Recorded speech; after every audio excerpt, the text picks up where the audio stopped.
Hello, everybody, and welcome back to another episode of Resilience Talk with Brad Neufeld. I am so excited about this one. My friend Vincent Todd Tolman is here. Vinnie's been on here several times talking about his book, this one right here, The Light After Death, My Journey to Heaven and Back. Awesome book, guys. If you're lacking in hope and you need a little shot in the arm, this is the book for you. It's an easy read, but it's a cool story. Vinnie, I could have him tell his story, but Vinnie actually passed away and came back to life in a miraculous way. But while he was on the other side, he saw a lot of cool things, and he's bringing that knowledge to all of us. And what we want to talk about today is a new project that he has called Living God's Light. So I'd like to welcome our guest, Vinnie. Thank you very much. All right. Well, welcome. Thank you for having me and Living God's Light on you your bet. podcast. Well, I'm so excited about it. I obviously, most people are hearing this for the first time here, but what you've got planned, and a lot of it's centered around the book, correct? So I'll explain. Yeah, what please. happened is right after I had my experience, this was almost 21 years ago. So right after I had my experience, I could see this vision of a healing center, but a healing center that people could go to. And it was like a big round building, and they could start on one end and they could choose to go the clinical physical side or go the spiritual mental side. And so they could do their healing but make their rounds all the way around so they could get a full encompassment of healing, because we are so complex as beings. As human beings, right? We are so complex. And what we don't realize is we store so much of our trauma in us. I could see that in my process of dealing with a lot of my own trauma. And when coming back from that experience, I could envision this healing center. And I've been trying to figure that out for literally 20 years. And as I've been figuring it out, I've been helped to understand that it has to start out as a nonprofit.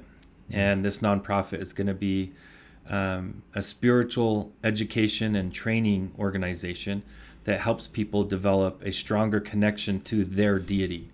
Whatever they call or use as their deity, it helps them have a stronger connection to that. And if they don't have a deity, if they're atheist or agnostic, we can even help them through these programs to develop a better connection with the universe if they want to believe that. But the great thing is, by doing so, we teach them the way to keep all the development surrounded in love, so that they're not opening themselves up for any negative energy to get in there and guide them anywhere. And so that's what Living God's Light does, is we help people build a better connection, a stronger connection to the etherical realm, to God, to nature, to heaven, to all the places that we want to have that connection. And it doesn't seem we're getting it. And one of the main reasons is, our cell phones have become our religion for a lot of us. Yeah. Sadly. Unfortunately. Yes. Yeah, so I see that happen all the time. Well, maybe our cell phones could become something great by implementing Living God's Light. Yeah. Is that the part of the bigger vision? Yeah, the bigger vision is to, and we're working on it in the baby steps right now of creating an app that would baby step people through the process of meditation, breathing, connecting to your higher self, to your own spirit, your own soul, and that whole process. So we're going to have an app eventually. Yeah. Well, in your perspective, Vinnie, why is that so important? I mean, I know why. That's one thing I've learned. Without God, I'm nothing. Without that spiritual connection, I don't know how most people even get up every day. Well, there's two ways to live your life. You can live it believing you're alone and there's no one who cares about you. Or you can know the truth. And the truth is, there's a universe out there that cares and loves about you. Yeah. And there's a God out there that really loves and cares about you and wants to help you achieve your dreams and desires of your heart. And ultimately, we are our own worst enemies, essentially. So, truly the best way we can learn is to get out of our own way. Where we're getting in our own way, get out of our own way. Yeah. And then, so that's what we do. Let's focus on that a little bit more, because get out of your own way. I'm only now at age 59 starting to understand that. How can we? Well, that's cool. Yes. You're figuring it out now. Better than 79. It's better. Correct. You're Some right. people don't figure that out until they're 79. Yeah. So is that like self-sabotage? Is it is something self-sabotage. Self-sabotage? Yeah. Explain that a little bit if you don't mind. So a lot of times, look at all your relationship circle, okay? And the closer someone is to you and the more they mean to you, like the more value they bring to you, sometimes the less respect you give them. Like you will go to a gas station or a petrol station to get gas for the car, and you'll treat the random stranger across the counter 10 times better than the person within your house who you live with and serves you and loves you. And why? Yeah, why? Why? Why would we serve someone random who doesn't mean anything necessarily to us so much more love and respect than we would give our own spouses, our own kids, or our own parents? And, understanding how to really unconditionally love each other, no matter how much they love you. That's what this is. And so that's one of the first gates we help you through, is help you to open up that love core. That love core where you can truly unconditionally love all those who are important to you. And without reciprocation, without expectation of getting any of that love back. And that's truly unconditional love. Because if you reciprocate any of that love, it's not unconditional. It's very conditional. Well, what, not necessarily a percentage, but do you feel like most people actually do that? They, in the self-sabotage process, they don't, let's see if I can get the right words here. It's part of the getting out of their own way, but they don't see those people that love them. And so therefore, maybe they're pushing them away. Well, it starts with the one person that they love the least, and that's themselves. And so self-love, true self-love, is one of the first ways to get you closer to your Creator, get you closer to God. Is because if you look in the mirror and you see something that you love, that you really love, then you're going to trust that, yes, there's a Creator behind that. You're going to trust that there's a reason you were created.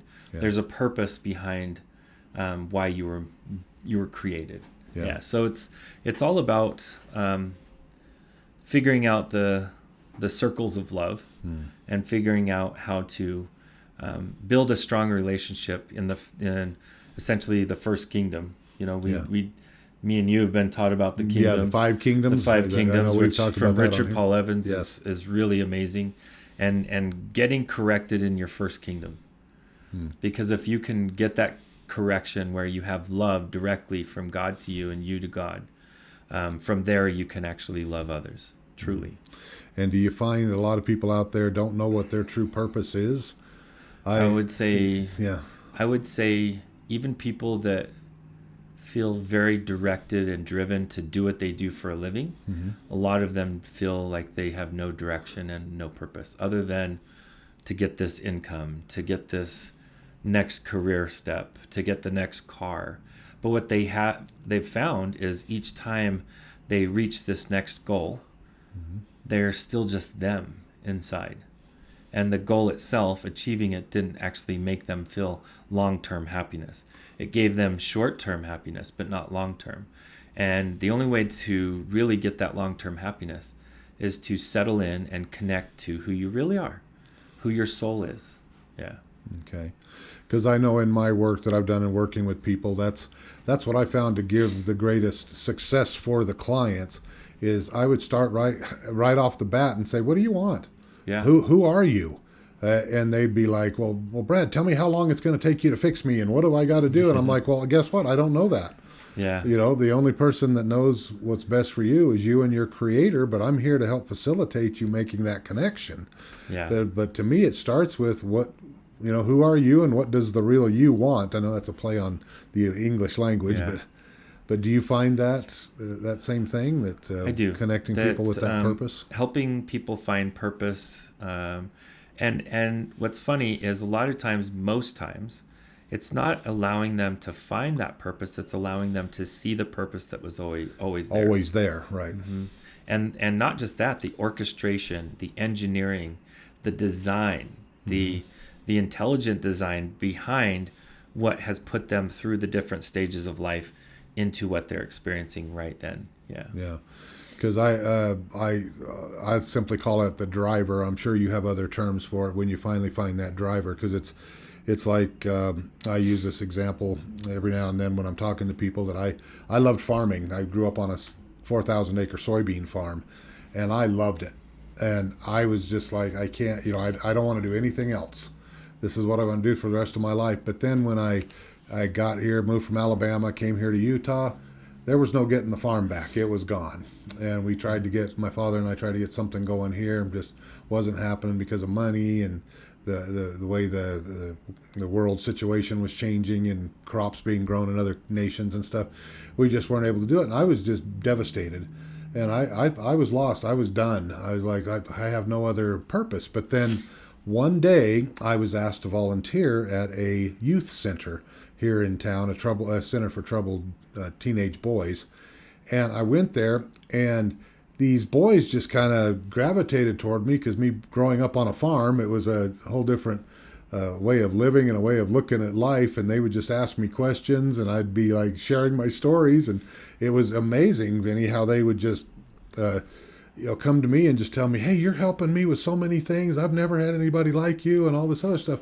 Well, all of a sudden something clicked, and I went, maybe everything I've gone through is for this purpose design here. But then a number of years later, as I was looking back, I was going, okay, I loved farming. Now why do I love this so much? And all of a sudden it was just like my eyes of understanding were opened. It was like, okay, I'm basically doing the same thing as farming. I'm starting out with this new client. They come to me with a bunch of weeds, this field that's full of weeds. Yep. And everybody's telling me, you can't grow anything there with all those weeds. And guess what? I go and plow that sucker up, get rid of all those weeds, plant it. I care for it for a number of months. And then at the end of the year, I've got a good crop. A good yield. And the crop at the end was the euphoric feeling of, I accomplished something. And I'm going, the same thing's happening here. I'm coming into a situation, and I'm like, okay, it's not necessarily the farming that I liked. It was the energy of seeing something that's impossible to get through, and then seeing a positive result at the end. And that could be accomplished with any career. So I saw that as the means of it. Anyway, something along those lines. Do you help people define that? I do. With Living God's Light as an organization, we do that. We're working on a workbook right now, which we're looking at publishing in the next few months, most likely between Thanksgiving and Christmas. Mm-hmm. And with that workbook, it helps people have real everyday exercises, how to step outside themselves, recognize that they do have a higher being or a higher soul to themselves, a higher aspect to themselves, and how to connect there, and how to develop and grow. Yes. And, one of my favorite learning stories is about a sword, especially something like Excalibur. So and to watch something like Excalibur be made, it would be really rough to be Excalibur as Excalibur is being made. To be first rock ore, iron ore, to be mined out of the rocks and pulverized essentially almost into powder, and then heated to such a high temperature that it's burning off most of your impurities. And then part of who you are gets scraped off the top of you, and you're left with essentially iron. And then again, you're heated to a second time, and alloys sometimes added for strength, and other parts of you are burned off. And so you're getting this process of heating. And then once you think, okay, good, now I'm steel, I must be ready, I'm done. And it's like, no, now it's time for folding your layers. And a lot of, really good swords have many, many layers inside them. Mm-hmm. And I would expect something like Excalibur had that. So as those layers are getting folded, heated, folded, pounded, heated, folded, pounded, finally when that's all done, Excalibur thinks, well, good, now I'm done, finally. Yep. And then they realize that they're just a big block shape still. Right. Now they need to be shaped into a sword. And so there's a lot of pounding involved, a lot more heating, and in the process, another thing called tempering where they're heating up to a very high temperature and then cooling it down. So heating it to a very high temperature and then cooling it down. But this whole time, Excalibur is cursing the blacksmith. Like, why are you doing this? Why are you doing this to me? I was just minding my own business. Then you take me out of the mountain. You heat me so much. And you do all of these mistreatments to me. All of these hard things. And just when I think it's done, now you bring out this grinding wheel. And then when the grinding's done, I think finally, and then you pull out a polisher. And I'm like, and Excalibur the whole time is hating the blacksmith until the first battle. Until the first battle Excalibur is used. Excalibur looks around and sees all these other swords shattering and breaking and not lasting and not enduring. But Excalibur's like looking at him or herself and thinking, wow, look at me. I'm not folding. I'm not bending. I'm not cracking or shattering. And it's because of all that time in the blacksmith's hands. So at that point, Excalibur starts to love the blacksmith for spending all that time being mean, being hard on Excalibur. And the reason I love this story is because we are all Excalibur.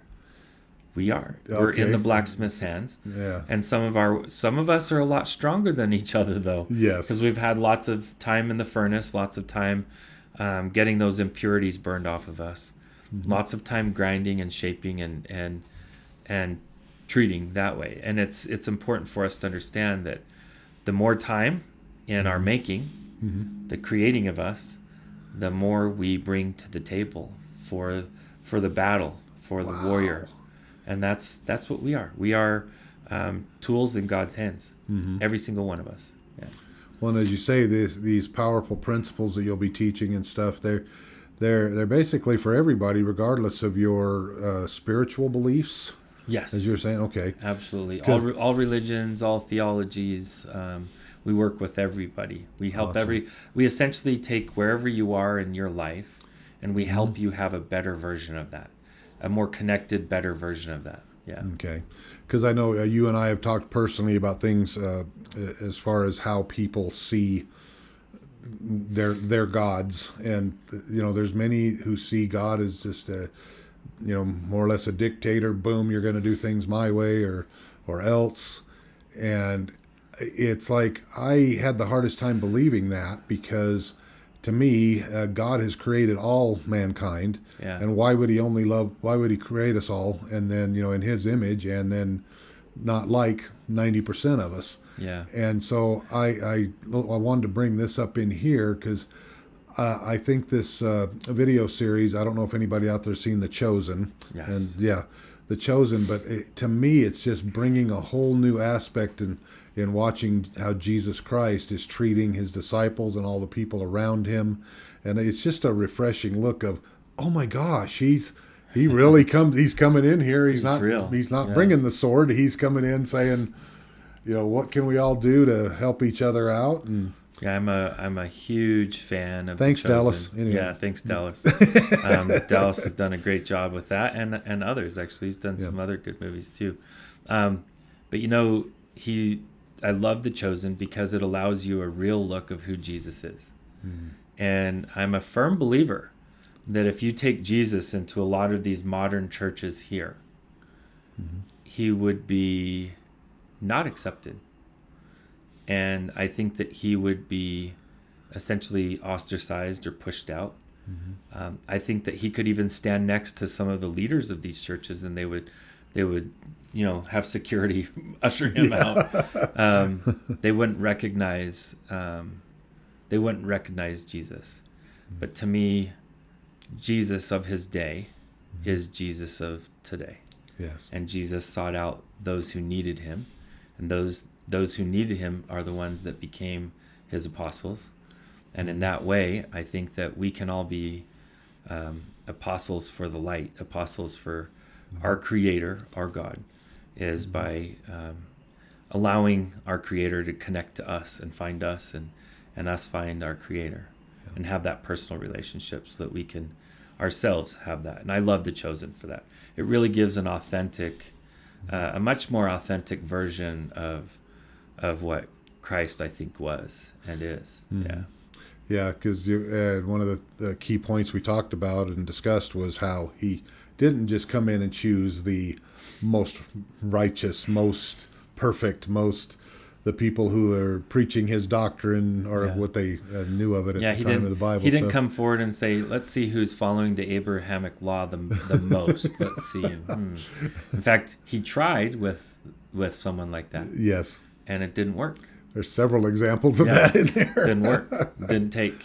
And the reason even why people is, he grew up with. And the reason why is those who felt like they were already living the full extent of the law, they're like, what are you going to bring to me that I already am not following? Mm-hmm. And so I have nothing to gain from you, so go away. Mm-hmm. And I think that we all have something to gain by allowing our spirits to grow, allowing our souls to grow, allowing our connection with our souls to grow. And that's what I'm all about, is helping people to do that. Okay. So when you launch this, as you say, sometimes between Thanksgiving and December, or Thanksgiving and not December. And Christmas. And Christmas, we got to give you a little more wiggle room there. But as you're launching this, how can people find out more about it now? I mean, we can pull up your website here for sure. So they can get on our email list, livinggodslight.com, and they'll get the pre-release so that when it does come out, they'll be the first ones to get access to the workbook. But yeah, or they want to just keep up on activities and events. Eventually, we hope to actually have events in every state for Living God's Light, whether it be one-day events or a few hours, or multi-day retreats. We want to be able to do that across the country. And you've got an awesome organization set up. It's not just you, is it? And it's a good thing it's not, because if it was just me, it wouldn't have gone anywhere. Yeah. So the fact that we do have a really great organization, and we have a board of directors, and it's really an amazing group of men and women who really care about this world. They care about what we consider, all of us, our brothers and our sisters.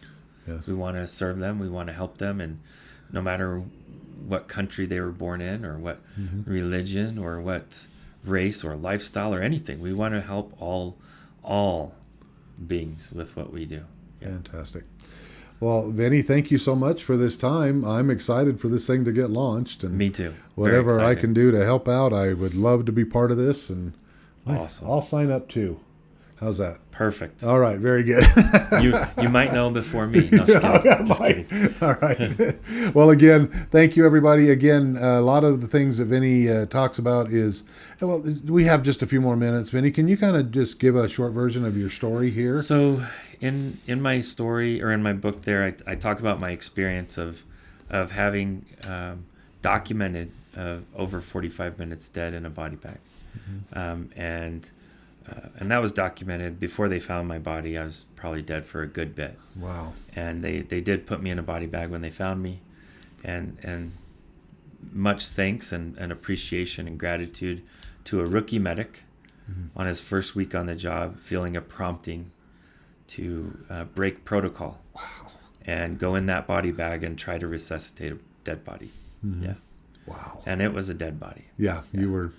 Yeah, it was cold to the touch, and but he felt the prompting, he felt the connection there, that he needed to do something, so he did it. And after the third round of defib, or shock to the heart, he got a heartbeat to start. So they were able to get me turned into a trauma center, or to a hospital right then and there. Yeah. And you're here you live to tell the story, and you've written this awesome book.